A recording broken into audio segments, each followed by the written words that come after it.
கர்த்தர் நல்லவர். ஆண்டவராகிய இயேசு கிறிஸ்துவின் நாமத்தினால எல்லாருக்குமே இனிய புத்தாண்டு நல்வாழ்த்துக்கள். 2024 முடிஞ்சு 2025 வந்துருச்சு.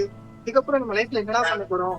லைஃப்ல இருக்கிற எத்தனையோ பிரச்சனைகள் இருக்கு, எத்தனையோ சூழ்நிலைகள் இருக்கு. நம்ம எப்படி மேற்கொள்ள போறோம் சொல்லி ரொம்ப தயக்கத்தில் இருக்கீங்களா?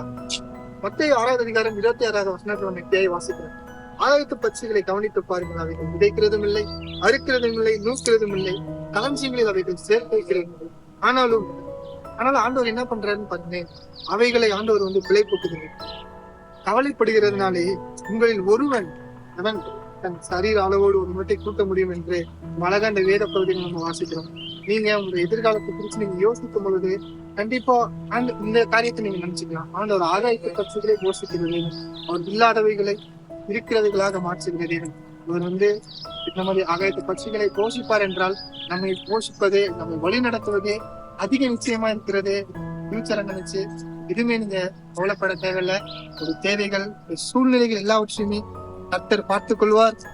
மறுபடியும் ஒரு டைம் உங்களுக்கு சொல்றேன், இனிய புத்தாண்டு நல்வாழ்த்துக்கள். கர்த்தர் உங்களை ஆசீர்வதிப்பாராக. தேங்க்யூ. God bless you.